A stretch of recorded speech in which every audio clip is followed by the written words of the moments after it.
About 2 years ago, I decided I wanted to start YouTube, and I built a ridiculous Halloween costume.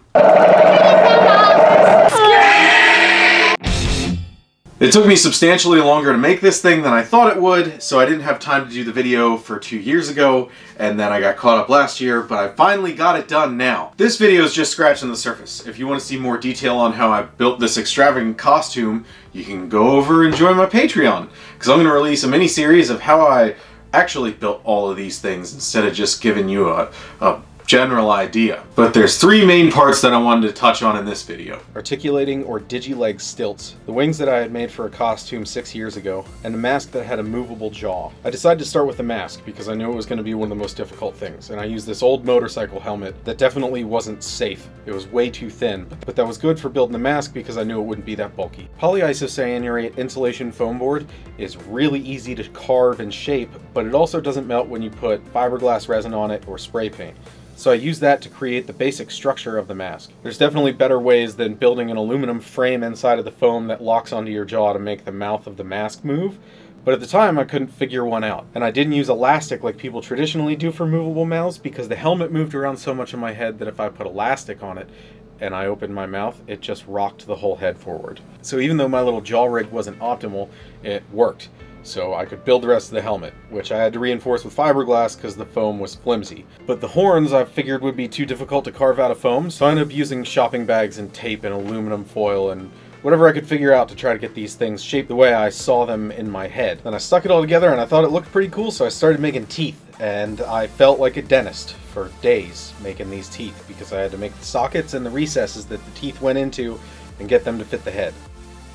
I just used some paper mache to get the final shape of the helmet before I covered it with this cheap fabric that looked kind of like skin. I pulled this fabric around it with a heat gun and hot glue and eventually I got it all tacked down, but it looked weird around the eyes, so I used some clay to make that look more eye-like of an area, kind of. And then I took an excessive amount of time to roll out a bunch of thin little clay strips to wrap the horns with to try to make them look more like actual horns instead of just sanded fiberglass. This did look pretty good except for the consistency and color, and when it dried it started to crack like crazy. So I ended up coating all of the clay on the horns with fiberglass resin and putting a bunch of different coats of paint on it to try to get it to look real. In fact, while I was building it, I was putting paint on it at weird times because I was apprehensive about this thing looking realistic and scary. The teeth helped with how scary it looked, but I realized as I got towards the end that the more little bits and things that I finished on it, like the nose, the more it looked like it could be real, at least if you ran into it in a dark alley. Which ultimately was the plan for this thing, because what's more fun than going out and scaring people with your huge scary costume on Halloween? Unfortunately, that didn't happen, but you'll see why later on in the video. After I got done putting all those stupid teeth in, I got to work on the eyes, and luckily, Hobby Lobby starts selling Christmas stuff somewhere around the end of July. So they already had everything out, and it was really easy to find these plastic Christmas balls. I got a bigger size and a smaller size, and I used one for the iris and one for the cornea. And then I painted these things with bright colors to make them look like crazy, angry red dragon eyes, but that didn't look right. So I ended up darkening them up a whole bunch so that they looked scarier, maybe? I can always go back and change all this stuff in the future. But when I opened the mouth, it was really easy to see my face inside, so I had to do something to cover that up. And that was one thing that I absolutely did not have a plan for. So I ended up just trying to use some red, glossy fabric to make it look like the inside of the mouth, and that looked terrible. So I ended up painting it almost entirely black, which made it blend in. And speaking of blending, I stuck the fur on and tried to blend that in. Now there's lots of little things that I'd like to change about this, but I felt like I was relatively happy with it. And in these pictures, obviously it's really well lit, so you can see a lot more stuff than if it was in a dark alley. But now let's talk about stilts. You've probably realized by now that I'm building this thing on a pretty extreme budget. So the parts that I used to make these stilts weren't necessarily the right parts, but a lot of them were just because that's what I had laying around. And they're not very pretty or comfortable, but they did work, and that's what mattered, because they're going to be covered in fur at the end of this anyway. I also needed stilts for the front of my body so that I could walk around with reasonable proportions on all fours. So I just used some crutches and chopped the tops off and put some rings on it so that I would support my arm and I could walk around and it was just like an extension of my forearm. Putting the whole thing on was kind of a pain and I needed help to be able to do it. And walking around on these things is definitely not intuitive. and if I had more time to be able to practice instead of working on building the costume, I might have been able to get to the point where I could walk around on just my back legs. But I didn't think I was going to be able to do that by the time I had to wear the costume, so I decided to build a tail piece that I could stand up and rock back on so that I would be stable when I stood up on my back legs.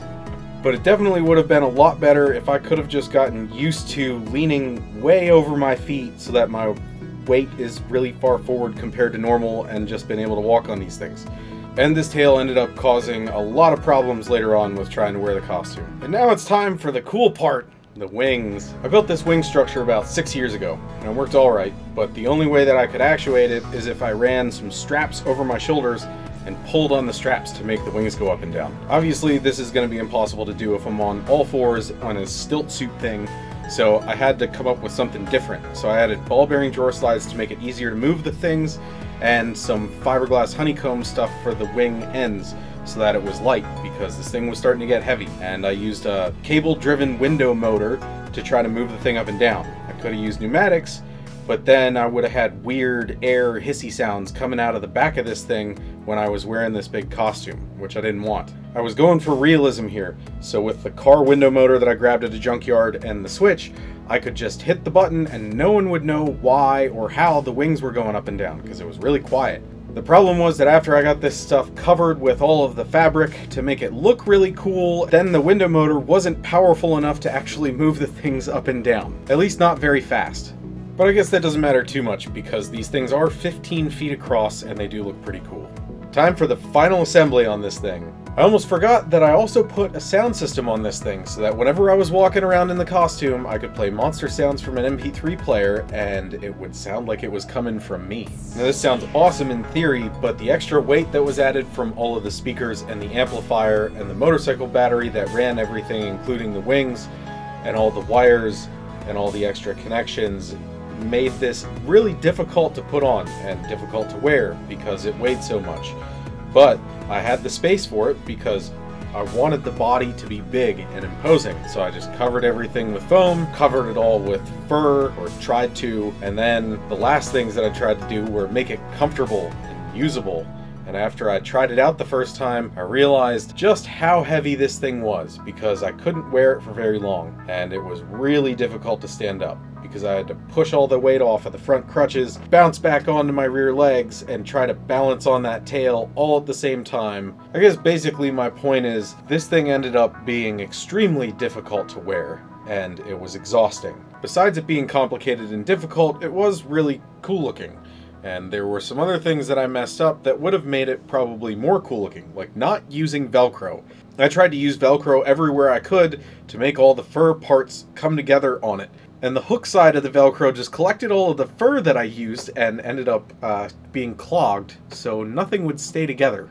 That's why in these scenes of me wearing it to a costume contest and out for Halloween, there's big giant holes in the costume where you can see the Velcro, because nothing would stick together. And unfortunately, these couple clips that you're looking at now are all of the video that I got from the costume contest that I went to. Because whoever was running the camera for me kept turning it off when they thought they were turning it on.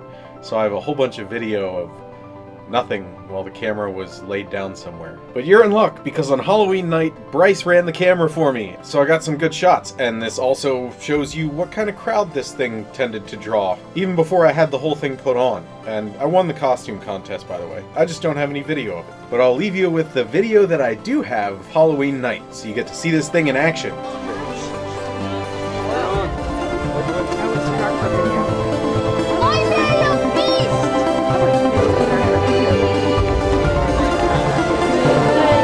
Oh my gosh, you can open the mouth.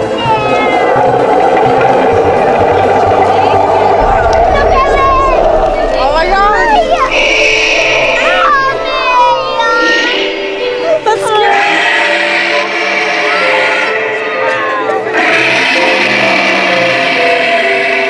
Oh my god, that is awesome!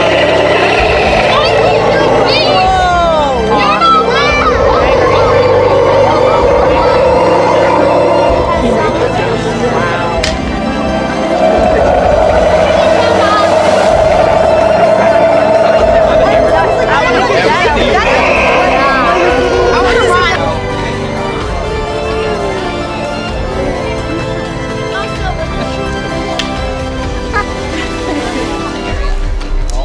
do you make that noise? I just turn on the MP3 player.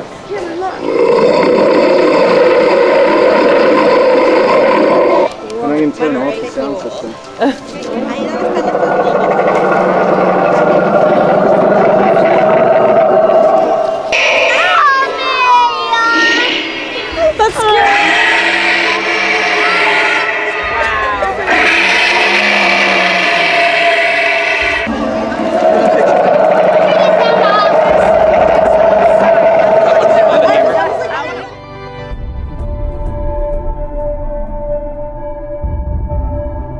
How far am I away? You're on it. Oh. I don't know if I can't get off of my tail.